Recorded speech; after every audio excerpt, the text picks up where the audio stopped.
Fast, focused, and fearless. Here's everything you need to know this rush hour of November 20, Wednesday. I'm Riza Diaz. We start off today's rush with severe tropical storm Ramon making landfall over Santa Ana, Cagayan. But even before that, some parts of northern Luzon have spent the night in the dark after strong winds from the storm down the power lines, causing blackouts in the region. Now, these include areas serviced by the Magapit-Kamalanyugan and the Magapit-Santa Ana line of Caleco 2. Now, inspection and restoration of these lines will be in full swing as soon as the bad weather subsides. Meanwhile, classes in all levels in the entire province of Ilocos Norte and Cagayan have been suspended today because of severe tropical storm Ramon. And just minutes before live broadcast, classes in preschool have also been suspended in Baguio City. Now, also to take note, a tropical cyclone wind signal number 2 is up in several provinces in northern Luzon, particularly Batanes, Cagayan, and the Babuyan Islands, Apayao, Kalinga, Abra, Ilocos Norte, and Ilocos Sur.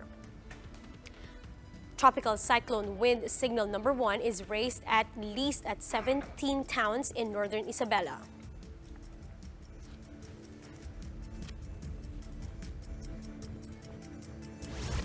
Likewise, signal number 1 is raised in Mountain Province, Benguet, Ifugao, La Union, and Pangasinan. Meanwhile, due to Tropical Depression Sara, signal number 1 is up in 16 municipalities in eastern Cagayan.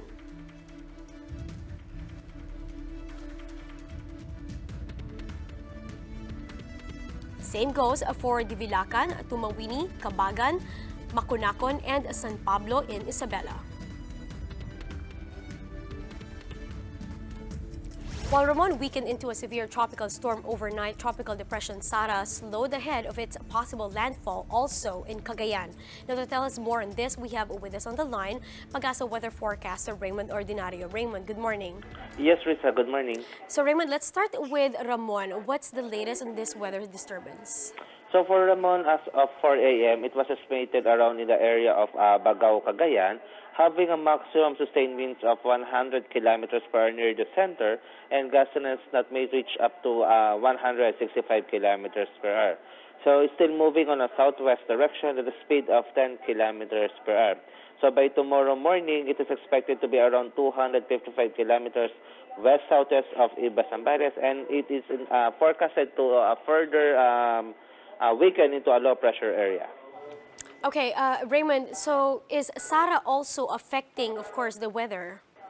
So as of now, it still doesn't have any direct effect because our signal is for the next 36 hours. But we still put more threat or threatens the northern Luzon area, the same area that was affected by severe tropical storm Ramon.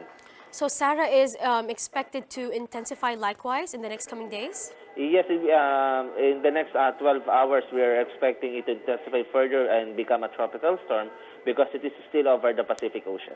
Now, there are, of course, strong winds in the northern part of the country. How about the rest of the country? Are we expecting rainy weather? So except from the northern Luzon area, we are expecting a generally fair weather over Metro Manila, the rest of southern Luzon, Visayas, and Mindanao. We're just expecting some high chances of isolated rain showers due to localized thunderstorms. How about gale warnings?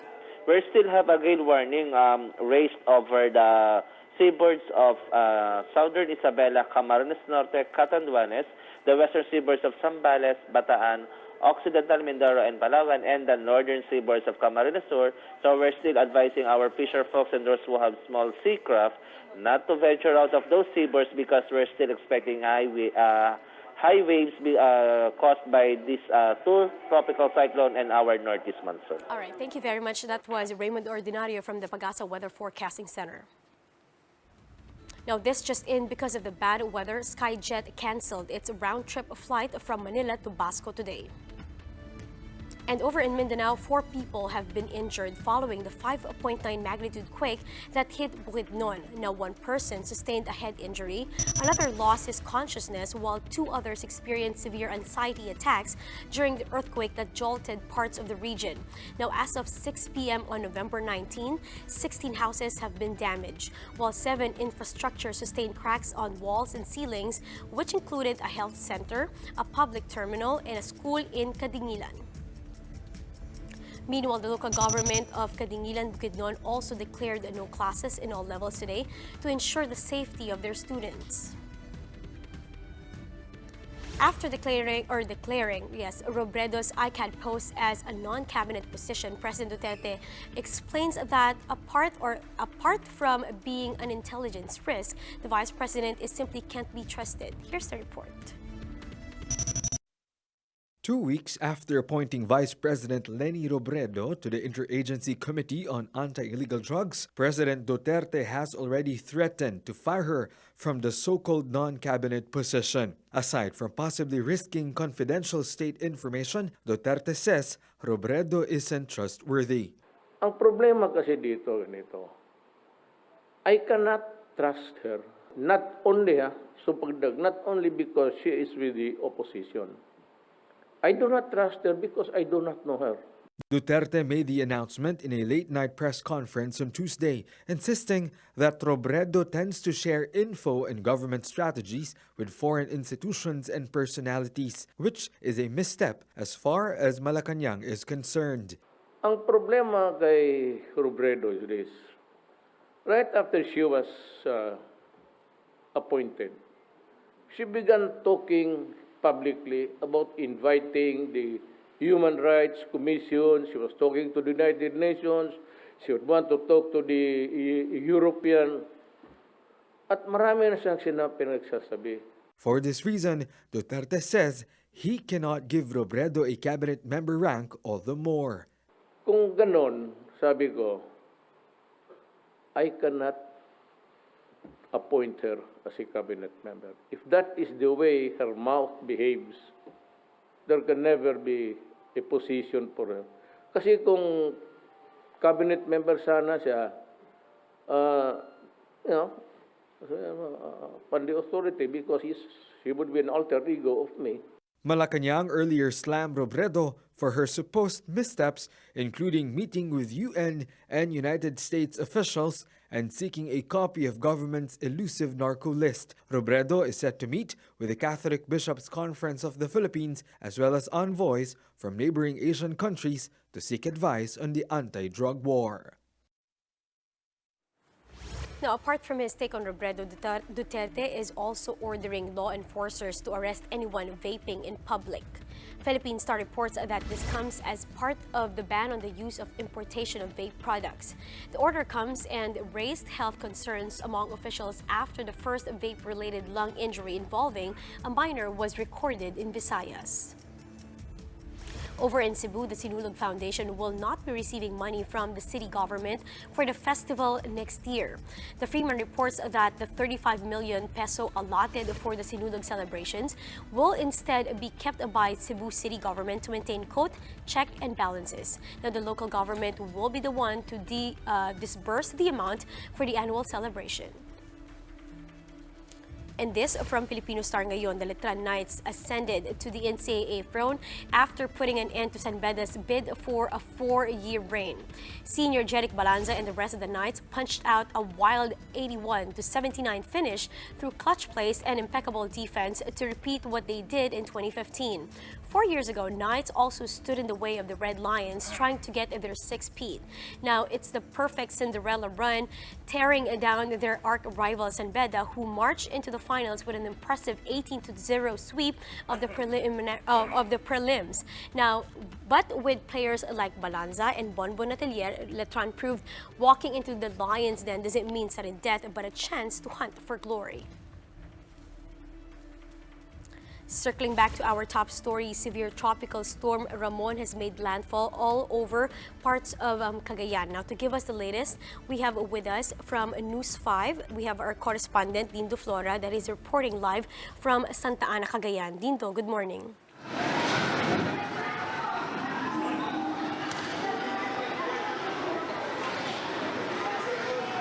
Good morning, Risa.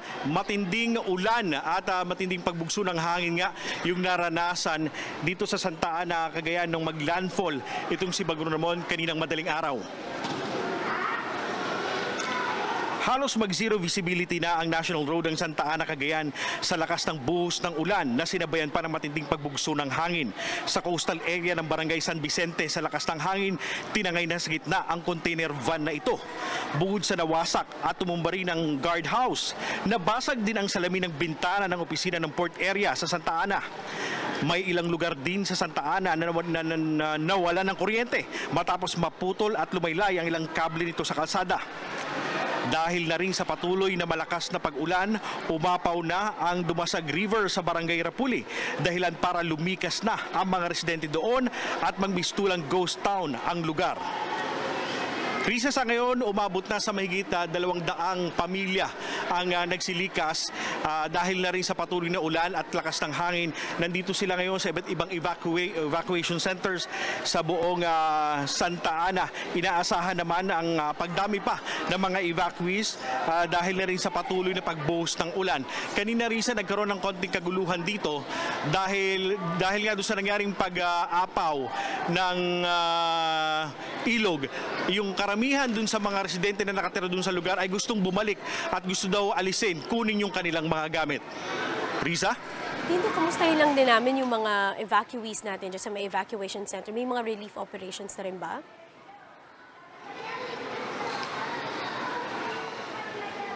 Oo. Risa, wala namang problema dun sa mga relief operations dito. Patuloy yung pamimigay nila ng pagkain, may malinis na inumin na tubig. Ganun din, nakaredy rin yung kanilang mga gamot kung kinakailangan.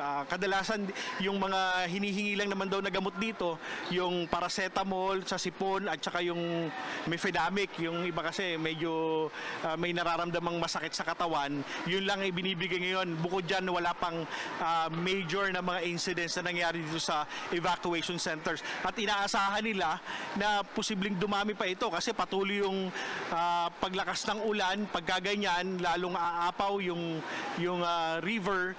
Pag umapaw dyan, kasunod dyan, baha na talaga. Bukod dun sa mga nakatira sa gilid ng ilog, patuloy din yung evacuation sa mga coastal area naman ng Santa Ana, particular yung sa Barangay San Vicente. Yung kaninang pinuntahan natin sa may port area, yun yung bahagi ng Barangay San Vicente kung saan maraming nakatira sa gilid ng dagat. Ang problema kasi dito, Riza, lumalakas na yung ulan, ganun din yung pagbugso ng hangin, pati yung alon ay talagang lumalakas na. Kaya natatakot yung mga residente doon, kaya nagpupuntahan na sa mga evacuation area. Riza? Maraming salamat. That was Dindo Flora reporting live from Santa Ana, Cagayan. Fiscal Chairman Alan Peter Cayetano defended the controversial 50 million peso SEA Games cauldron. He says it may be expensive but not overpriced. Menos Banyas reports. There's no price tag when talking about national pride. This seemed to be House Speaker Alan Peter Cayetano's recurring defense as the Senate deliberated the 6 billion peso budget for the SEA Games. That amount excludes the financing for sports facilities. So question, are we spending a lot of money? Yes. Is it excessive? No. Is it overpriced? No. As for the 50 million peso cauldron which drew flack from Senator Franklin Drilon, Cayetano also chairs the Philippine Southeast Asian Games Organizing Committee or FISGOC, says it pales in comparison to ASEAN neighbors. Ang cauldron ay isang monumento. Isa tong simbolo, isa tong work of art. And if you look at Singapore, 62 million ang ginastos. If you look at Malaysia, 18 million refurbishment, inayos lang. But Drilon had a different issue in mind. Why the need to create a separate foundation like FISGOC? The Philippine Olympic Committee, which is affiliated with the International Olympic Committee, is hereby recognized as the National Olympic Committee for the Philippines. It is autonomous in character. Cayetano explained that SEA Games rules require a foundation to lead the hosting of the sports event. We had no choice. If we don't want a foundation, we cannot host the games. Drilon also inquired about the 9.5 billion peso New Clark City Sports Complex, where only 2 sports events will be held. He asked, why not refurbish the Rizal Memorial Stadium instead? This, the PSC said, would cost around 1.2 billion pesos.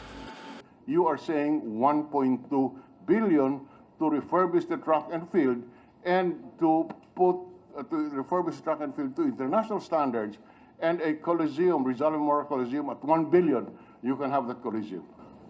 That's my assumption. Your assumption. Prior to this, the PSC budget has been in hot water with Drilon grilling neophyte Senator Bongo. The budget was originally pegged at 171 million pesos, but the lower house augmented it for a total of 500 million pesos. Goss said the initial budget excludes funds for the 2020 Tokyo Olympics and the Asian Para Games. Drilon said the additional budget is no laughing matter and that the PSC should submit a detailed plan on how the funds will be used. Reporting for News 5, Mean Los Baños, we are One News.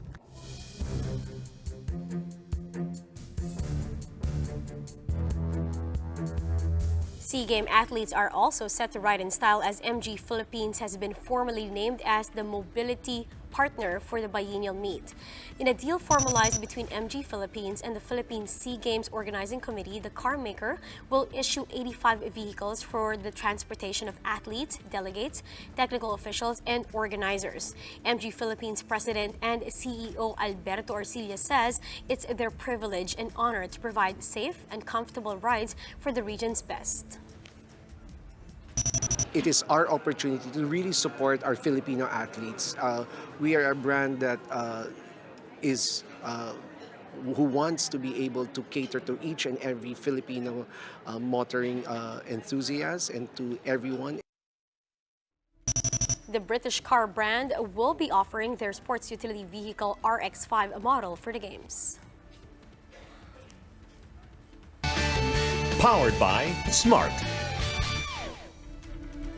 And that's how today is shaping up to be. Join us again next time for another round of Rush. I'm Riza Diaz. We are One News.